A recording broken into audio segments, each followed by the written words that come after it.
15 বছর ধরে দলীয় আনুগত্যে কাজ করছে নির্বাচন কমিশন, বিচারের আওতায় আনার তাগিদ বিশিষ্টজনদের।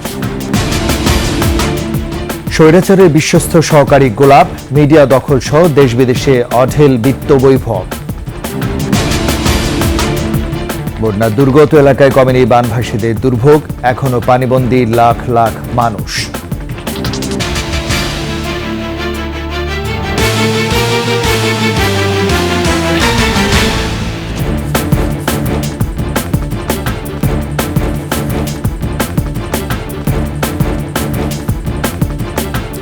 শুনছিলেন ফার্স্ট সিকিউরিটি ইসলামী ব্যাংক পিএলসি সংবাদ শিরোনাম। আমন্ত্রণ 21 সংবাদের সাথে আছে আমি রাজীব জামান। আর দর্শক, 21 টেলিভিশনের সংবাদ একই সাথে সরাসরি দেখতে পাবেন আমাদের ফেসবুক পেজ www.facebook.com/2124 অনলাইনে। এছাড়া সাবস্ক্রাইব করতে পারেন www.youtube.com/21etv চ্যানেলে। 15 বছর ধরে একের পর এক ভোটারবিহীন, একতরফা ও জালিয়াতিপূর্ণ নির্বাচনই দেশে স্বৈর সরকারের জন্ম দিয়েছে। স্বাধীন সাংবিধানিক প্রতিষ্ঠান হয়েও দলীয় আনুগত্যে কাজ করে গেছে নির্বাচন কমিশন। নির্বাচন ব্যবস্থা ধ্বংস করার জন্য কমিশনকে বিচারের আওতায় আনার তাগিদ বিশিষ্টজনদের। শিলি স্বপ্নের প্রতিবেদন। 5 আগস্ট ছাত্র জনতার অভ্যুত্থানের মধ্য দিয়ে শেখ হাসিনা সরকারের পতনের পর থেকেই সরকারি বিভিন্ন দপ্তরে স্বেচ্ছায় পদত্যাগ সহ শুরু হয় ব্যাপক পরিবর্তন। এমন পরিবর্তিত পরিস্থিতিতে ছাত্র জনতা বর্তমান কমিশনের পদত্যাগ চেয়ে নির্বাচন ভবনের সামনে টানিয়েছে বিভিন্ন ব্যানার। এই অবস্থায় আওয়াল কমিশন বহাল থাকবে নাকি পদত্যাগ করবে তা নিয়ে খোদ কমিশনেই চলছে নানান আলোচনা। আওয়ামী লীগ সরকারের আমলে সার্চ কমিটির সুপারিশের মাধ্যমে নিয়োগ পাওয়া প্রধান নির্বাচন কমিশনারের নেতৃত্বাধীন 5 সদস্যের কমিশনও ভুগছেন অস্বস্তিতে। কেউ কেউ অফিসেও অনিয়মিত। এদিকে ধারাবাহিকভাবে রকিব, হুদা এবং সর্বশেষ আওয়াল কমিশনের বিতর্কিত নির্বাচনই হাসিনা সরকারকে ক্ষমতালোভী, দানবীয় ও দুষ্কৃতিকারী হিসেবে গড়ে তুলতে সহায়তা করেছে, বলছে সুশাসনের জন্য নাগরিক। রকিবউদ্দিন কমিশন তখন বলে বেরিয়েছেন, যাদের কাছে বলেছেন তারাই আমাকে বলেছে যে তিনি যদি সেই নির্বাচন না করতেন তাহলে তিনি গুম হয়ে যেতেন। হাবিবুল আওয়াল কমিশন একতরফা এবং ভোটারবিহীন নির্বাচন করেছে। হাসিনা সরকারকে সহায়তাকারী ও সাংবিধানিক দায়িত্ব পালনে ব্যর্থতার দায়ে নির্বাচন কমিশনের শাস্তির দাবি তুলেছে সুজন। নির্বাচন কমিশনের সমতল ক্ষেত্র প্রস্তুত করার কথা, এবং তারা বললেন যে তাদের কোনো কিছু করণীয় নেই। তাদেরকে তো দায়বদ্ধ করতে হবে, তাদেরকে বিচারের আওতায় আনতে হবে। চলতি বছর 7 জানুয়ারি আওয়াল কমিশনের ডামি নির্বাচন না হলে দেশে ছাত্র জনতার এত বিক্ষোভ ও প্রাণহানির ঘটনা ঘটত না বলেও মনে করেন বিশ্লেষকরা। এবং তাদের করণীয় করে নাই বলেই এতগুলো প্রাণহানি হয়েছে। শিউলি শবনম, 21 টেলিভিশন, ঢাকা। সাবেক সংসদ সদস্য আব্দুস সোবহান গোলাপকে আজ আদালতে তুলে 10 দিনের রিমান্ড চাইবে পুলিশ।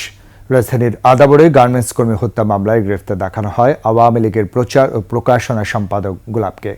রোববার রাজধানীর পশ্চিম নাখালপাড়া থেকে তাকে গ্রেফতার করে পুলিশ। 2018 সালে আওয়ামী লীগের মনোনয়নে মাদারীপুর 3 আসন থেকে জাতীয় সংসদের সদস্য নির্বাচিত হয়েছিলেন গোলাপ।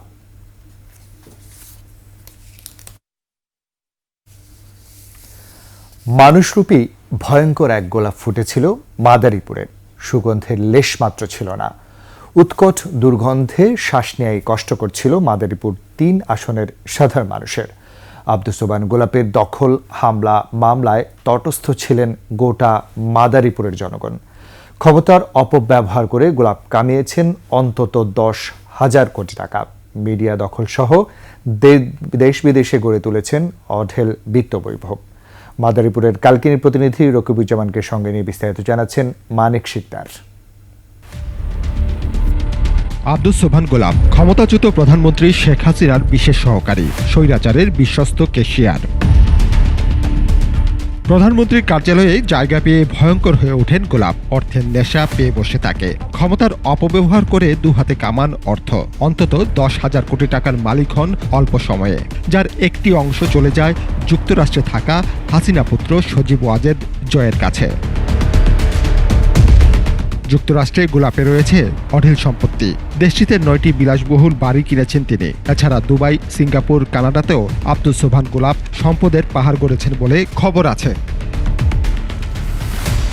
বিতর্কিত ব্যবসায়ী এস আলমের ভাড়াটে হয়ে দেশের জনপ্রিয় স্যাটেলাইট টিভি চ্যানেল 21 টেলিভিশনও প্রায় 8 বছর দখলে রাখেন আব্দুস সোবহান গোলাপ। পুরস্কার হিসেবে গোলাপের স্ত্রী গুলশান আরাকে করা হয় 21 টেলিভিশনের পরিচালক।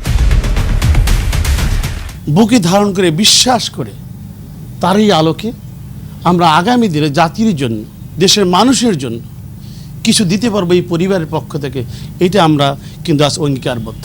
এদিকে নিজ জেলা মাদারীপুরে একচ্ছত্র নিয়ন্ত্রণ প্রতিষ্ঠা করেন সাবেক প্রধানমন্ত্রীর এই বিশেষ সহকারী। জমি ও প্রতিষ্ঠান দখল, কমিশন বাণিজ্য, সরকারি বরাদ্দ আত্মসাৎ, চাঁদাবাজি সবই করেছেন নির্দয়ভাবে। আঠারো করার জায়গায় হেনে জোর করে গোলাপ নিয়ে লইয়ে গেছে। 25,000 টাকার মাটি করছি, আমি বাড়ি করবো করিয়া, এরপর এই বাড়ি দখল করে লইয়ে গেছে।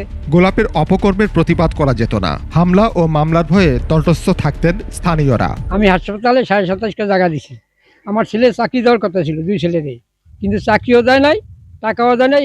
প্রধানমন্ত্রী ভয় দেখে আমার জায়গা আরো যে জায়গা সব নিয়ে গেছে। কাঁচা ধানের ভিতরে বালি ছাড়িয়ে দিয়া বরিয়া দাওয়াই রাখছে, আমাকে পোলাপা নিয়ে ফিরে আইয়া বাড়ি টেকতারে নাই। আমাকে হসপিটালে জায়গা ছিল 36%, আমাকে জায়গাটা নিয়ে গেছে। কালকিনির উত্তর রমজানপুর ও চর দৌলত খা মৌজায় একের পর এক জমি দখল করেছেন গোলাপ। দখলি জমি ও বসত ভিটায় নিজের ও পরিবারের সদস্যদের নামে গড়েছেন একাধিক প্রতিষ্ঠান। এই গোলাপ মেয়ে আমারে উড়াই দিছে। এই গোলাপ মেয়ে তো কলেজ মিরাজ করছে, এই 2 বছর হয়। এই বাড়িটা আমাদের শুধু আছে, আর ওইদিকে যে জায়গা ছিল আমাদের সব নিয়ে গেছে। ওই বাড়িটা উঠানোর জন্য অনেক হামলা দামলা, অনেক হুমকি টুমকি দিয়েছে। এছাড়া ক্ষমতার দাপটে বিভিন্ন প্রতিষ্ঠানের নাম নিজের নামে নামকরণ করেছেন। এ থেকে বাদ যায়নি মসজিদও। এলাকার নির্মিত মসজিদও নিজ নামে নামকরণ করেছেন আব্দুস সোবহান গোলাপ। এই যে ভবন করছে আমাদের দোকানপাট ভাঙ্গা, গোলাপ ভাইয়ের নিজে নিয়া এই কলেজের লাইব্রেরির জন্য। আমাগো জায়গা আমাগো নাক কইরা লয়ে গেছে, বালি বর্ষে, আমাগো তার জিগেও নাই। গোলাপের মুক্তিযোদ্ধা সনদ নিয়েও ঘোর আপত্তি বীর মুক্তিযোদ্ধাদের। গোলাপ নানান জায়গায় প্রচার করে বেড়াইছে যে আমার সাথে সে ট্রেনিং দিছে এবং যুদ্ধ করছে, কিন্তু আমার জানা মতে সে আমার সাথে ছিল না এবং যুদ্ধ করছে এও আমি জানি না, কিন্তু আসলে সে মুক্তিযোদ্ধা কিনা আমার সেটা ভালো করে জানাও না। হাসিনার পতনের পর তার বিরুদ্ধে মামলা করেছেন এক বীর মুক্তিযোদ্ধা সহ 5 ভুক্তভোগী। মানিক শিকদার, 21 টেলিভিশন, ঢাকা। বন্যার পানি অনেক অঞ্চলে নামতে শুরু করলেও এখনও পানিবন্দী রয়েছে কয়েক লাখ মানুষ। ফেনী, নোয়াখালী ও কুমিল্লার অনেক উপজেলায় পরিস্থিতি খুবই নাজুক। নতুন করে প্লাবিত হচ্ছে কিছু স্থান, এতে মানুষের ভোগান্তি দীর্ঘ হচ্ছে। দুর্গত এলাকায় বিশুদ্ধ খাবার পানির সংকট দেখা দিয়েছে। বন্যা মোকাবেলায় কাজ করছে সেনা, নৌবাহিনী, র্যাব, বিজিবি, কোস্টগার্ড সহ বেশ কিছু স্বেচ্ছাসেবী সংগঠন। প্রতিনিধিদের তথ্যচিত্রে ডেস্ক রিপোর্ট। ভয়াবহ বন্যা কবলিত ফেনীর 6টি উপজেলার 8 লাখ মানুষ। ফুলগাজী, পরশুরামে বন্যার পানি কমতে শুরু করলেও পানিবন্দী রয়েছে ছাগলনাইয়া ও সদর উপজেলার মানুষ। পরিস্থিতির অবনতি হয়েছে সোনাগাজী এবং দাগনভূঞা উপজেলায়। এ পর্যন্ত মারা গেছে 10 জন। কন্টিনিউ এবং আস্তে আস্তে এখন অলমোস্ট 1200+ মানুষ এখানে থাকতেছে। ওদের পর্যাপ্ত পরিমাণ খাবার নেই, এখানে খুব খাবারের সংকট। সর্দি, কাশি, জ্বর এটা নিয়ে আসতেছে। 2-1টা আমরা নিউমোনিয়া পাচ্ছি, আর ডায়রিয়া, এটা ছোট বড় সবারই ডায়রিয়া পাচ্ছি আমরা। বিভিন্ন আশ্রয় কেন্দ্রে রয়েছেন 1,50,000 মানুষ। বন্যা দুর্গত এলাকায় পর্যাপ্ত ত্রাণ পৌঁছতে না পারায় দেখা দিয়েছে বিশুদ্ধ পানি ও খাদ্য সংকট। ঘরের প্রায় মাঝামাঝি পরিমাণ পানি হচ্ছে। এরপরে আমরা রাতে প্রায় 1টার দিকে এখানে আসি। এই টেকনিক্যাল স্কুলে আমরা অবস্থান করি। আজকে আমরা 4 দিন এখানে। জেলা পর্যায়ে সেনাবাহিনীর একটি স্বাস্থ্য ক্যাম্প করা হয়েছে। এর বাইরে জেলার 250 বেড হাসপাতালের বাইরেও 7টি বেসরকারি হাসপাতালকে আমরা এই স্বাস্থ্য সেবার জন্য আমরা ওপেন করে দিয়েছি। বন্যা মোকাবেলায় কাজ করছে সেনা ও নৌবাহিনী, র্যাব, বিজিবি, কোস্টগার্ড সহ বেশ কয়েকটি স্বেচ্ছাসেবী সংগঠন। মৌলভীবাজারের বন্যা পরিস্থিতি উন্নতির দিকে। মনু, ধলই ও কুশিয়ারা নদীর পানি এখন বিপদসীমার নিচে। রাজনগর, কুলাউড়া ও মৌলভীবাজারের একাংশের মানুষ এখনো পানিবন্দী। খাদ্য সহায়তায় এগিয়ে এসেছেন বিভিন্ন সামাজিক সংগঠন সহ আমেরিকা ও যুক্তরাজ্য প্রবাসীরাও। খুব বেশি পানি, আমরা ফালং লং বাসায় গরুর ভাঙ্গা নিচে গিয়ে আমরা লাগাবাড়ি আশ্রয় লইছিলাম। আপনারা যারা আরো আছেন বিত্তশালী আপনারাও আগুই আউকা এর সহযোগিতার হাত বাড়াউকা। নোয়াখালী জেলার বন্যার পানি লোকালয়ে ঢুকে লক্ষ্মীপুরে নতুন করে কয়েকটি এলাকা প্লাবিত হয়েছে। 5 উপজেলায় 6 লাখ মানুষ পানিবন্দী। বিদ্যুৎহীন অবস্থায় রয়েছে 20,000 গ্রাহক। নেই বিশুদ্ধ পানি।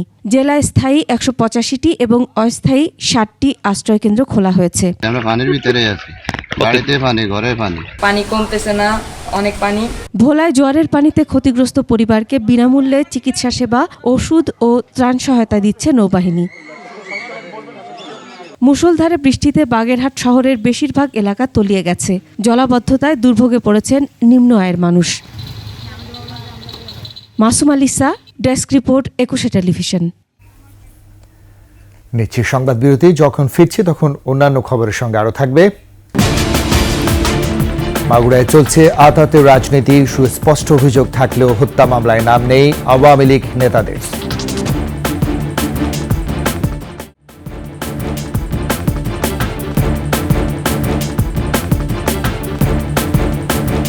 আমন্ত্রণ আবারও 21 সংবাদ। মাগুরায় চলছে আতাতের রাজনীতি। বিশ্বাসযোগ্য অভিযোগ থাকা সত্ত্বেও হত্যা মামলায় আসামি করা হয়নি আওয়ামী লীগ নেতাদের। বিএনপির ত্যাগী নেতাদের অভিযোগ, সাবেক হাসিনা সরকারের সুবিধাভোগী হওয়ার কারণে অর্থের বিনিময়ে আতাত করছেন জেলা বিএনপির কয়েকজন নেতা। মাগুরার প্রতিনিধি মাসুম বিল্লাহ তথ্যচিত্রে রিপোর্ট করছেন খুরশিদ আলম মুকুল। ছাত্র জনতার আন্দোলনে গত 4 আগস্ট মাগুরার পান নান্দুয়ালি এলাকায় মেহেদী হাসান রাব্বি ও ফরহাদ হোসেন গুলিবিদ্ধ হয়ে শহীদ হন। রাব্বির পরিবার 13 জনের নাম উল্লেখ করে হত্যা মামলা দায়ের করেছেন। মামলা হয়েছে চট্টগ্রাম বিশ্ববিদ্যালয়ের শিক্ষার্থী শ্রীপুর উপজেলার রায়নগর গ্রামের ফরহাদ হোসেন হত্যাকাণ্ডেও। তবে ফরহাদ হত্যায় আসামি করা হয়নি অভিযুক্ত আওয়ামী লীগ নেতাদের। বিএনপির থেকে নেতাদের অভিযোগ, বিশ্বাসযোগ্য অভিযোগ থাকা সত্ত্বেও দলের কয়েকজন সুবিধাভোগী আঁতাত করেছেন স্থানীয় আওয়ামী লীগ নেতাদের সাথে। কে জড়িত না, জেলা বিএনপি না মনোয়ার সাহেব না নেতা চৌধুরী, এটা আমার জ্ঞাত না, আমাদের সাথে আলোচনা করেন। বিগত দিনে আওয়ামী লীগের সাথে থেকে আমাদের অনেক লোকজনের অনেক ক্ষতি করেছে। তারাই এখন বিএনপির সাথে এসে আমাদের উদ্বোধন কিছু নেতার প্রশ্রয় এই কাজগুলো করতেছে। মামলায় কারো নাম দেয়া বা বাদ দেয়ায় কোনো ভূমিকা নেই বলে দাবি করেছেন জেলা বিএনপির নেতা মনোয়ার হোসেন খান। বিগত সরকারের মাগুরায় যে সমস্ত লোকজন তাদের কাছ থেকে সুযোগ সুবিধা নিয়েছে, সব সময় তাদের সাথে যোগাযোগ এবং তাদের দিয়ে অনেক কিছু করেছে, এমনকি বিএনপির অনেক লোককে হয়রানি করেছে, তারাই আজকে নতুনভাবে এই ধরনের ষড়যন্ত্রে লিপ্ত হয়েছে এবং তাদেরকে বাঁচানোর জন্য তারাই চেষ্টা করছে। দোষী যাদের নাম এজাহারে আসেনি, সুষ্ঠু তদন্তে তারা চার্জশিটভুক্ত হবেন বলে প্রত্যাশা জেলা বিএনপির আহ্বায়ক আলী আহমদের। যদি তদন্তে সাক্ষী প্রমাণে আরও অনেকে গুলি খাইছিল, তাদেরকে আমরা এখনো শনাক্ত করতে পারিনি। অনেকের খবর পাইছি, দেখা করতে পারিনি। তার সে পুলিশ বিষয়টা তদন্ত করে যদি আরও কোনো আসামি থাকে তবে তাদেরকে আসামির শ্রেণীভুক্ত করবে, এটা আমি আশা করি। ফরহাদ হোসেন হত্যা মামলার তদন্তকাজ চলছে বলে জানিয়েছে মাগুরা সদর থানা পুলিশ। রাব্বি হত্যা মামলাও তদন্তাধীন আছে। খুরশিদ আলম মুকুল, ডেস্ক রিপোর্ট, 21 টেলিভিশন। শেষ করছি 21 সংবাদ। যাবার আগে ফার্স্ট সিকিউরিটি ইসলামী ব্যাংক পিএলসি সংবাদ শিরোনামগুলো জানাচ্ছি আরও একবার। 15 বছর ধরে দলীয় আনুগত্যে কাজ করছে নির্বাচন কমিশন, বিচারের আওতায় আনার তাগিদ বিশিষ্টজনেদের। স্বৈরাচারের বিশ্বস্ত সহকারী গোলাপ, মিডিয়া দখল সহ দেশ বিদেশে অঢেল বিত্ত বৈভব। বন্যা দুর্গত এলাকায় কমেনি বানভাসীদের দুর্ভোগ, এখনো পানিবন্দী লাখ লাখ মানুষ।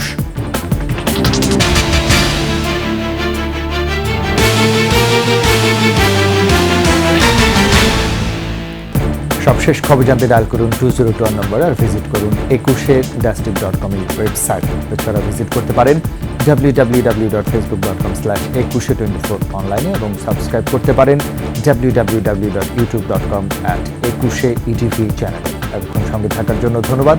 পরবর্তী সংবাদ বেলা 12টা 55 মিনিটে দেখার আমন্ত্রণ রইল। 21-এর সাথেই থাকুন।